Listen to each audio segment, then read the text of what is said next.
Just let go and let God. It's easy, right? At least that's what they tell us. I don't know about you, but it's hard for me to let go and let God or let the universe or whatever it is that you believe that cosmic force is. How do we surrender control of our lives and yet still pursue our dreams and end up exactly where we set out to go on our journey? We're going to talk about it today on the podcast. We're so glad you're here. Let's get right into it.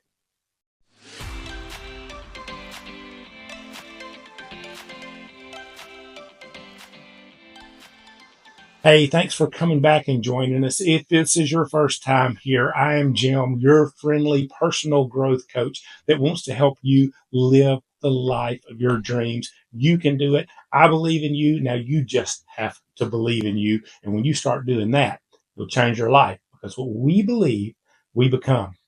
If you have not already, if you want to help us out and help you out, right down here, go ahead and subscribe to the podcast. Hit that bell icon if you want to get notified for when we have new episodes coming out. And leave me a comment, most of all. Tell me how this is helping you, how it is not helping you. I want to give you better and better content, better and better videos every single week here. Thank you for joining us. Now let's talk about how to let go and let God. Two keys I believe that'll help you to let go and let God or let the universe take control of your situation and drive you into the future of your dream life. The first key is appreciation, and we're going to get into the second key here in just a little bit. I'm not going to make you wait. The second key is anticipation. What we appreciate and what we anticipate is the key to living our dream life, and it helps us to keep it in the now, the only place we ever really have. What am I talking about? Here it is. First of all, appreciation, you might think, like I once did, is synonymous with gratitude. Gratitude is its own thing and it's definitely important, but it is not appreciation. Gratitude is expressing thankfulness for the things or the people or the situations we have in our life. Now, don't get me wrong, gratitude is a big part of my life. I would say that it might be the biggest life change that I adopted back almost a year ago now that really took my life running along a whole different track, going in a whole new direction. I start every single day with an attitude of gratitude. When I open my eyes in the morning, I do not let my feet hit the floor before I've named 5 to 10 things that I am grateful for. But don't get me wrong, when my eyes were open, very often the first thoughts that hit my brain are thoughts of, oh, I messed up on this yesterday. Oh, this didn't work out. Will it work out today? Oh, what do I have to do? But soon as those thoughts begin to race, I shut them down with thoughts of gratitude. I start saying things in my head that I'm grateful for.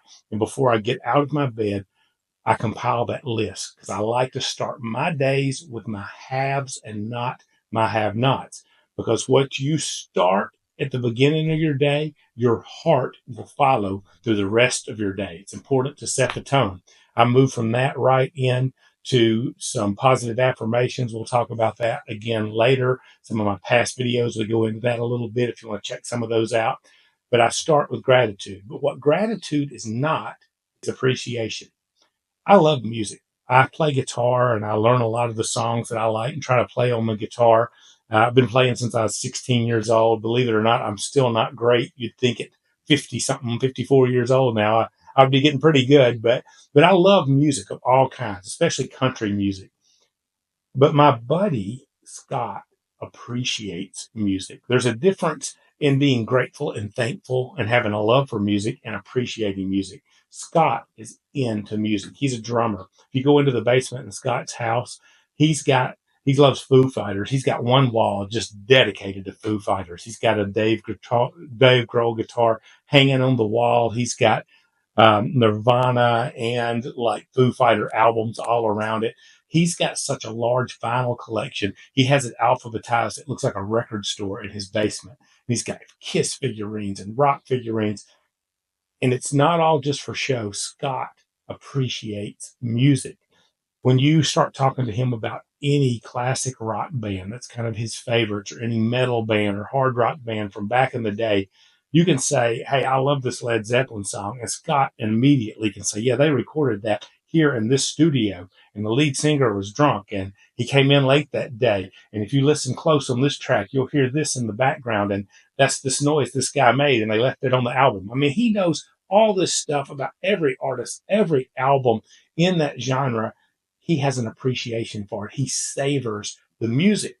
And I want to tell you the key to letting go of your stresses and your struggles, your pains, whether it's for you in the past or your stresses about the future, letting go of all that starts by appreciating now. We talk about this a lot on the podcast here, but now is really all that you and I have. The past is history, the future is a mystery, but today is a gift. That's why they call it the present, is what a wise person once said. But the truth is, we really only have now. Your future is yet unwritten.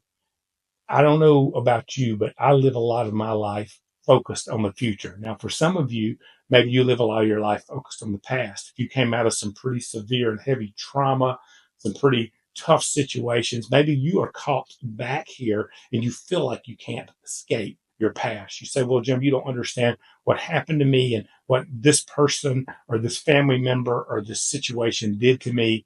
Hey, you're exactly right. I don't understand it, but I do know this: the past is history. It is over. That part of your life doesn't exist anymore. You know, neuroscientists tell us that our interpretation of the past generally is not even accurate. Now, I'm not saying you didn't go through some things. Lots of people go through some terrible things. But what I'm saying is we interpret all this stuff, and the more we think on it, the more we live in a place that no longer exists. Now, a lot of people, maybe that's where you're at today. For a lot of you, you're like me. You're kind of a futurist. You're always looking to that next thing, that next level. And sometimes people celebrate folks like us. A good job. You're chasing your dreams. You're doing this. You're doing that. You're going after it. But the truth is, as much as we should have a future in front of us that we believe can be great and that we pursue with passion, the truth is, all you really can live in is now. And if you're always in the future, guess what happens when your dreams come true and you get to that future? Now you're living in a new future. You're looking for a new next level. I love what David Bear says. At every level, there's a new devil. Isn't that the truth? Every level you get to, there's something new there to hold you back, make you want more, make you want a different situation. Learning to live in the now is where peace in our life comes from. Now, if you're a dreamer like me, you can live in the now and you can still dream and plan for the future, but you can only do what you can do now. Right now, I'm building some things into a coaching network, and I've had to really learn to pump the brakes and enjoy the process now. Sometimes I start thinking, I got to get to this level. I got to do this. I got to get this many followers and subscribers and contacts and all of these things, when really I need to build what I'm building now. And that's the thing I'm getting more and more of. In fact, I'm reading that great book, if you ever heard it, by Eckhart Tolle, called The Power of Now. And man, it is changing my life to understand that I need to live in this moment. I need to savor it like Scott savors music. And when you learn to savor your now day by day, you start to really appreciate it. You go way beyond gratitude. It's a whole nother level, and it puts you on a whole nother energy level vibrationally. When you truly are beyond grateful, you are savoring every single moment with appreciation. I love what Esther Hicks and Abraham have to say on this topic. They have a practice called a appreciation rampage. And what they do is, when you're feeling those kind of blahs about your past or about your future and you're not focused in the present now and you're just not feeling it, you have those days like that, start a rampage of appreciation. And the way you do it is find something you like, some little thing. Oh, I love that it's fall right now. The leaves are turning. One little thing. Oh, I love this weather in this fall season, sweater weather. Or it's like where we were today. We're in Wisconsin. It's usually sweater weather. It was 80 degrees here today. Maybe it's hot for you. Oh, I love that it's not getting cold yet. Whatever it is, a little thing you can appreciate, say it, feel it, savor it like a good bite of a great steak or your favorite food. And then take another thought you appreciate, savor it, and you start this building process and you start a rampage of appreciation. And it pulls you into the now. And now is where we really have our biggest place of peace. So it's all about appreciation for right now. But I told you there's two parts to this. If you're going to let go and just let God control all the situations in your life and understand that you can be a visionary, a dreamer, you can do all these great things you want to do. And we're all about that here on this channel and in this podcast, as you know. But you really want to enjoy your life right now, day by day. You don't have to have a certain thing happen. If that's what you truly want, you got to get a hold of this second principle, because it's not just appreciation for the now, but it's anticipation of what's next. Now, Jim, wait, you just said that we need to appreciate the now. Now you're talking about anticipating the future. I'm talking about how you keep one eye to the future, and it's always with an attitude of anticipation. What I mean by that is what we expect, that's what we get out of life. The last video that we posted here, you go back and take a look at the last one, we got into the two levels that we can live our life in. And there's really only two modes. There's limitation and there's expectation. We're either living based on our limiting beliefs and things that we've seen in our life that haven't worked out and have built this belief system that it's not going to work out, or we're living with an anticipation, with an appreciation, and with an expectation of what's coming next and that it's good. When you begin to expect good in your life, guess what's coming? Good. It's the way your brain works. What we expect, we get out of life. That's why when you buy a new car, you suddenly see that car everywhere. A couple of years ago, I bought a Volkswagen Jetta, a pre-owned one. I didn't really pay attention to Volkswagen Jettas ever. I didn't know there were hardly any of them out there. Now I see them everywhere. I'm like, that's my car. That's my car. Why? My brain is a problem solving machine. It's looking out there at all these different Jettas that are around me, because now it has a filter. It knows what I'm looking for and it's bringing it to me. It does it with everything in your life. If you're looking for your day to go bad, guess what? Your day's going to go bad. If you're believing you can't, guess what? You can't. And just like Henry Ford said, whether you believe you can or believe you can't, you're right. Whatever you believe about life, your belief system is going to shape what you pull in. When you begin to live each day with an expectation of greatness and goodness and good things to come into your life, they're going to come in and you're going to experience better and better things. Let me give you a simple formula for how this works. Everything you are in your life starts with your beliefs. We become what we believe. It starts right here with your belief system. You're living the life you're living today because you believed this is the life you're destined to live or you're going to live. Somewhere along the way, you've adopted a belief system that's left you here. And the reason it works like this is because your beliefs drive your thoughts. Whatever you believe, you start thinking thoughts along those lines. Let's say it's your job. You hate your job. You believe it's a terrible place to work. Guess what? You're going to go into your job every day and you're going to think terrible thoughts. I hate this place. I hate this coworker. I hate this thing I'm doing. I hate this situation. I hate this pay. Whatever it is, you start thinking these thoughts because you believe that. Your beliefs drive your thoughts. Your thoughts drive your emotions or your feelings. You go into that job every day you hate.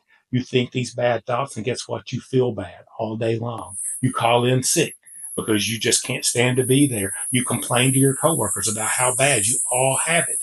All of these things start to take place in our life because we started with a belief. We began to think thoughts based on that belief. We start to feel feelings based on those thoughts. And guess what that does? It causes us to take action. And that's what leads to our destiny. Our actions that we take based on our thoughts and our feelings lead us to what we're destined to do again and again in our life. And it just becomes the circular process that we go through again and again. You hate your job, so you go to work and you think bad thoughts, you feel bad feelings, you take actions that keeps you trapped in that job. You don't think about maybe I should leave this job, maybe I should perfect this job and have a positive attitude and love it. Maybe I'll get promoted. But what happens? You're thinking bad, you're acting bad, you're taking wrong actions, and a promotion comes up and you see, I didn't get it. They don't see me here. They don't appreciate me. What's happened? Your beliefs have built that world and you're right back around to beliefs, to thoughts, the emotions, to actions, to your destiny. And it just keeps going perpetually. We have to learn how to, one, appreciate every single day and every moment of every day, and two, to anticipate good things are coming into our life. But when I learned this principle, guys, it changed my life. I was an evangelical pastor for years. I worked in the church world. Overall, I thought I was a pretty positive guy, but I had no idea the power of my beliefs and my thoughts and how it was limiting me in so many ways and driving me in so many wrong directions because I'd bought into all these limiting beliefs. And I'm not talking about religion or spirituality necessarily here. I'm just talking about who I could be and what I could do and the potential I held. I listened to that for so long. And now, 10 months or so ago, a year or so ago, I began to change my thinking as I started reading books by people like Joe Dispenza and Wayne Dyer and the Hicks and, oh man, just so many others that I can't name. And personal growth coaches like David Bear mentioned earlier online, and started listening to these guys and what we could do through the power of our thoughts. And when I began to listen to guys like Bob Proctor, and he taught all the time during his lifetime, what you believe you will become, it started to change the way I thought. And over a little bit of time, my thinking changed. And guess what changed next? My emotions changed, my feelings changed, and then my destiny started to change. And now we're back, and I have a whole new belief system, and those things keep changing. The way this works at a practical level, you'll attract good things into your life. The other day, I went to get donuts on my way to work. It was a Saturday morning. I went to this donut place that I go to once every 3 months or so and pick up donuts for the guys at work. Hardly ever in there. Turn around, in line behind me is the vice president of the company I work for. I mean, we have multiple stores throughout the state. This guy's in line, and we start talking. He said, I've never been here before. And I was like, oh, really? This place is great. And we start talking, and I was able to share with him some of the things that are going on with coaching in my life. He was beyond encouraging and motivating. And when I left there that day, the universe, God, had sent me a sign that I had literally asked for that morning. I did a meditation with Joe Dispenza, and at the very end of the meditation, he said, ask God for an unexpected sign that you're on the right track. And I bumped into this guy, and we got into the coaching stuff, and it took me in a whole new direction, down a whole new track. And you can say, oh, that's just what you interpreted, Jim. That's this, or that stuff is real, guys. What we expect in life is what we get out of life. And the more you practice expectation of good, the more great things are coming your way. So this week, I want to challenge you to do two things. Number one, start practicing appreciation. Savor each moment of your day. Love the now. Forget about the past. It's history. Don't focus so much on the future. It's a mystery. Focus on what you can do right now and savor the good times in that. And number two, start anticipating great things coming your way each day, each week, each month, and in all of your life. And guess what will happen? You will change your beliefs. You will change your thinking, change your emotions, change your actions, and you'll change your life. You'll be great.